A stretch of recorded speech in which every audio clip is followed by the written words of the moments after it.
was talking about like behavioral science, and where it's talking about how many times we can tend to spiral, right? Like you're saying, something happens, and then either I as the employee or I as the leader make an assumption, and then our mind or right, our brain's always looking for those validation clues, right? So then it's like, oh, and some other interaction happens, and you're like, oh yeah, they must think I'm terrible, right? Or they must think oh, this person just doesn't care, and then you end up in that spiral, and then before you know it, like you've made these crazy grand assumptions about your personal worth or your work and or your other person, and it's just that's just how our mind works, right? Your business's success depends on relationships with customers, relationships with employees, and relationships with stakeholders.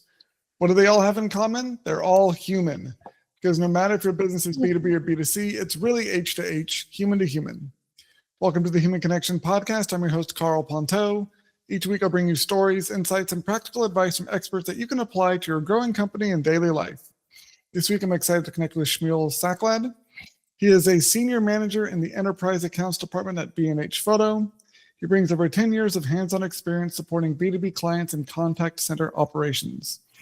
With a knack for a thoughtful integration of day-to-day operations and a large company focus, he has overseen large teams, guided operations through significant change, and led service and process redesigns that improved consistency and customer experience. He is driven by the belief that investing in people is the best way to invest in a company. Congrats on supporting B2B clients and contact center operations, and welcome to the Human Connection Podcast. Hey, Carl, thanks so much. I'm excited to be here. I'm excited to have you on the show to talk about why empowering employees is really the key for business success, because I think it's something that a lot of companies have neglected or tried to kind of shortcut around that step. Yeah. And it's now led to a lot of the challenges that we're seeing in the work world and the business world. So what are some of the ways you've seen it done properly, and what are some ways you've seen it done like the wrong way? Yeah, no, it's a great question. So like you said, I think empowering people is really where it all starts, because people are everything, right? Like we have technology, obviously, right, that helps us do what we need to do, but it's always the people behind the scenes, or running the technology, or the people on your front lines that are your brand protectors, right? And those are the people that we need to support and empower, so that they are giving that great experience to your customers. Because when customers interact with a brand, they're interacting a lot of times with people, and that's really where it is. So some things about just being there for people, supportive, just it's not we work obviously we're in a workplace, right? So things have to stay in a work professional, but ask people how they're doing. How was your weekend? How was your holidays? Did you have did you do something enjoyable? Just building that connection with people where they feel that, oh, this person cares about as a human, and not just as a body, not just as a work resource. So some things like that, just very simple, building relationships, building connections with people, that it just goes such a long way where you're demonstrating that you care about them, and now they're like, oh, I feel engaged, I feel valued, so I want to give back, and I want to do my best to really help this company do well and give a great experience. So I always like to say it really just starts really foundational with developing relationships, and that's like your real key bottom line. And without that, you really can't build on it. So I've had the pleasure of working with certain employees for many years, and building that relationship over time, where I was able to help guide them and support them in their career journey, and watch their growth. Like watch them from first time manager to and watching some of those challenges that come up about accountability, holding performance management, and really looking at yourself as that role model and that leader, and helping them navigate a lot of those challenges, so where they're really doing great work and like to become incredibly valued employees throughout an organization. And it's just pretty rewarding to be able to watch that, and yes, developing relationships, but it's also communication, right? And being open and honest, and asking people how they're doing, and saying, hey, am I doing a good job?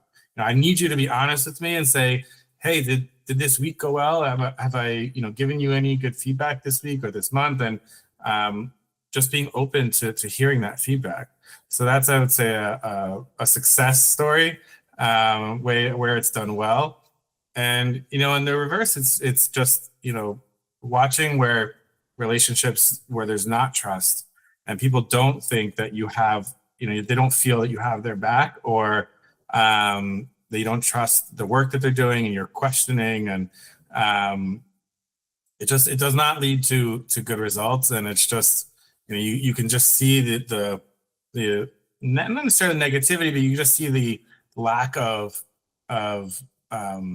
work and the lack of connection, and it's just it doesn't lead to positive results and a good work experience.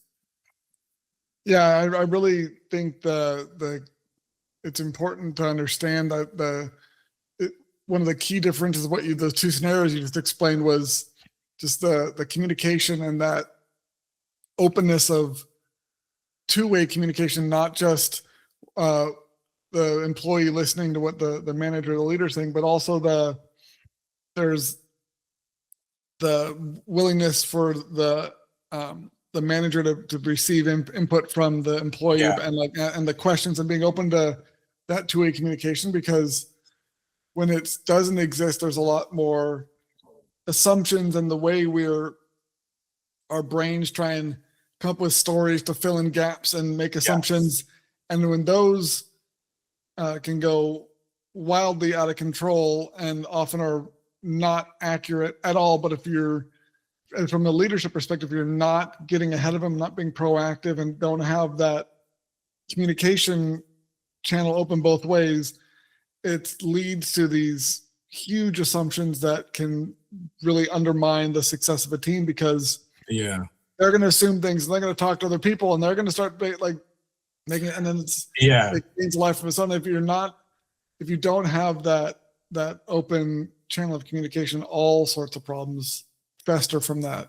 Yeah, it's interesting you might touch on that, because I just read a really interesting article, was talking about behavioral science, and where it's talking about how many times we can tend to spiral, right? Like you're saying, something happens, and then either I as the employee or I as the leader make an assumption, and then our mind or our brain's always looking for those validation clues, right? So then it's like, oh, and some other interaction happens, and you're like, oh yeah, they must think I'm terrible, right? Or they must think oh, this person just doesn't care. And then you end up in that spiral, and then before you know it, you've made these crazy grand assumptions about your personal worth or your work and or your other person, and it's just that's just how our mind works, right? We want to validate our assumptions. We're always looking for those clues, and it's critical as as people, but also as employees, and also as leaders, to say, hey, wait a second, let me take a break, let me take a moment to say, is this one of those situations where I can look at it, context, right? I can look at it one way or another, and maybe it's not what I am assuming, right? And to be able to try to break that spiral, I think, is really important. And try to, as the article was talking about, spiraling up versus spiraling down. So yeah, it's really, really interesting, just kind of, jumping on that point. Yeah, the search for validation, and I think one of the things I've learned and try to apply as much as I can, because I definitely admit I'm not perfect at this, but when I do notice myself, okay, if I'm making an assumption, then okay, take a deep breath and ask, what are some other alternatives that assumptions not included? What could be going? What other contexts am I not seeing? And just asking for more information from other people, asking the person who's involved with this potential assumption is the best way.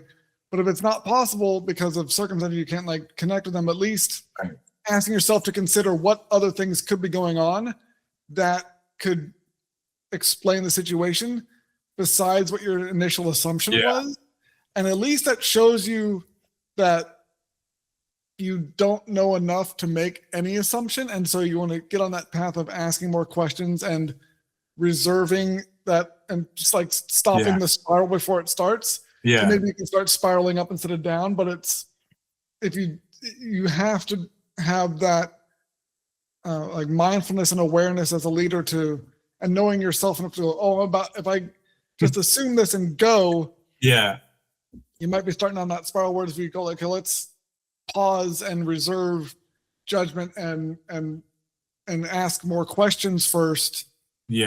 That's much more likely to help you actually find out what's really going on and respond in a way that's productive and strengthens the relationship between the other person and yourself. Because when you do end up connecting them and you do respond that way, then if they are struggling with something else you weren't necessarily aware of, then it shows that you are much higher level of respect and that you do see them as a human being, not as their job title or like, and so it's that initial pause, take a deep breath and ask, do I have all the answers right now? And almost inevitably the answer to that is, no, you don't know everything. So figure out some more stuff before you just jump off the diving board right away.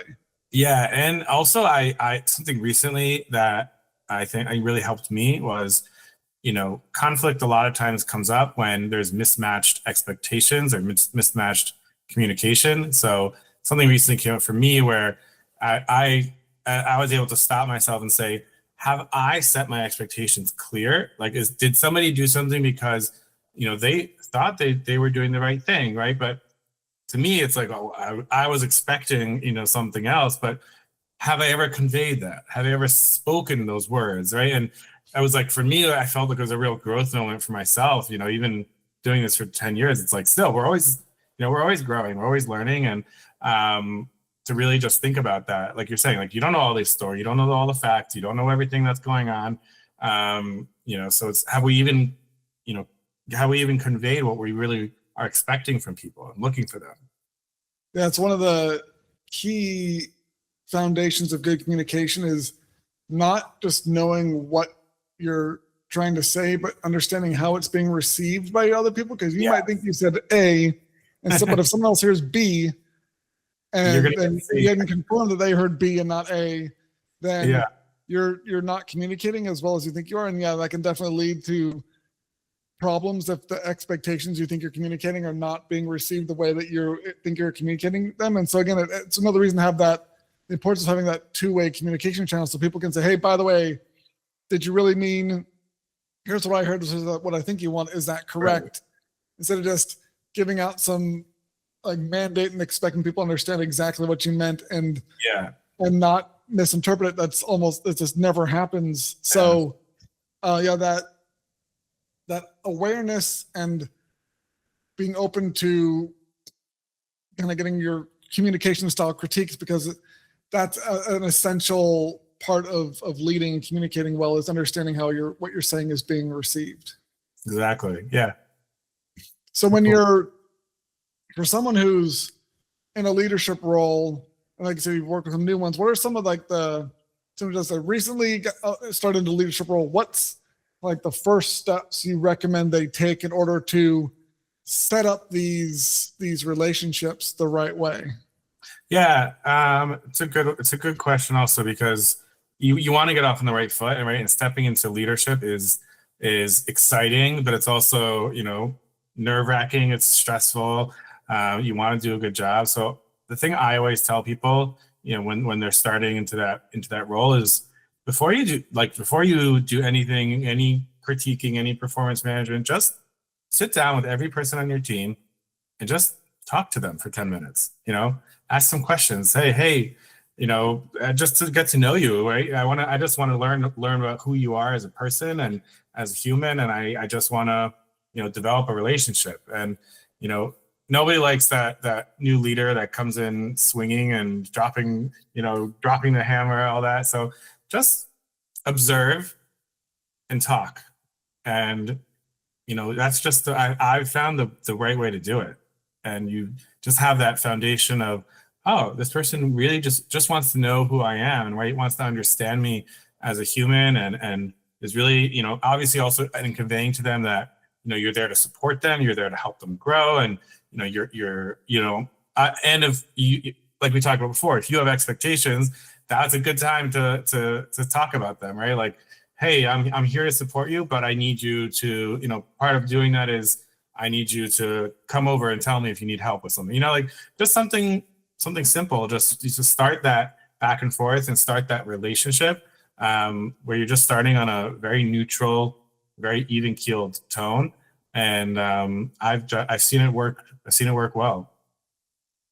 Yeah, I really like that suggestion because it's especially the asking more about the personal side of things, because it does set that initial tone of the relationship as having that mixture of the business and the personal side of things. So understanding like their role in the team and how they like to work, but then also who they are, because that understanding that from day one or early on, again, will also help you understand the context or the what else might be influencing their behavior, decisions, or performance.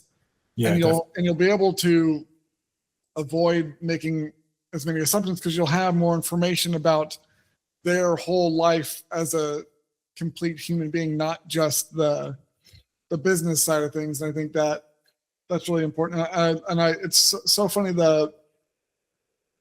you mentioned the 10 minutes of let's talk for 10 minutes and and it seems it's over multiple, at least this is like the fourth or fifth person I've had on the show has mentioned is like, just take 10 minutes to talk to people and ask about personal stuff. And it's it's like from a sales standpoint, from a leadership standpoint, from like every time they mention it, it's people sometimes think it takes so much effort to get to know people, but if you kind of do these little 10-minute blocks, it's what it really takes to nothing to connect with people. And obviously you're not going to know all about them in 10 minutes, but it's enough to get that, hey, this is actually a human connection, not just a transactional one. Yeah. And it makes a huge difference. And it's such a interesting trend I've seen, or interesting theme, that those little 10 minutes here and there of personalized connection, whether beginning of a sales call, the beginning of a staff meeting, just something that shows you're seeing people as human beings, goes a long way to improving like team morale or improving the relationship with a potential client. And that just leads to these business results that companies have been chasing and are really the bottom line from. But it's these little investments in those relationships goes a long way towards getting those results. It's definitely. And I think because, especially now where there's all this, talk and buzz about, right, technology and AI and that, I guess some of that fear about that loss of human connection, where it's really resonating with people, and people are like, oh, you just want to know about me, you just want to talk to me, where it's not about work. And it's like people, I find, are surprised, but also it really resonates, and they really appreciate that effort. Like I said, it's not a big deal. We're not going out for a dinner or something. This is just 10 minutes just for me to get to know you as a person. Yeah, I think it's connected to the fact that technology has advanced a lot, especially in the last 10, 15 years. It's been really, really it keeps speeding up, but we're still using the same OS as the last 100,000 years, as our brains haven't changed that much. And we have that sense of belonging and connection is a core human need for mental and emotional health and physical health, is that sense of connection to other people. We're still wired for it. And so the more companies can provide that in a real, authentic way, the more people are going to feel connected and trusting of a business. And again, it's not with the company brand itself, but it's the individual people interacting with at the company. And so if you want your employees to model that behavior, then the leaders have to model that behavior, because whatever the leaders do is what everyone else on their team is going to model. So I think it's clearly a better way to approach building lasting customer and client relationships. Yeah, and you know the famous sayings, right? EX equals CX, right? Happy, engaged employees are going to lead to productive, productive employees are going to be people who are motivated and want to do good work, and that obviously translates to how your customers experience, you as a brand. If somebody's frustrated or upset about something and don't feel that connection, that they're just not going to be motivated to do really good work. So if we can tap into that human connection and that human experience and figure out, try to understand people as who they are and show that we care, and then it's also a positive. It's not just about doing good as people, right? It's obviously, yes, you want to do. It's not just about getting the results, right? It's obviously we're humans and we're trying to do good and we're trying to help people, but it is a business result, right? And then it leads to a positive, positive customer experience. Awesome. Well, thank you so much for connecting with me today, Shmuel. If you enjoyed this episode of the Human Connection Podcast, please leave a review, and share it. If you want to connect with myself or Shmuel, check out the links in the show notes. And remember, no matter if your business is B2B or B2C, it's really H to H, human to human. Happy connecting.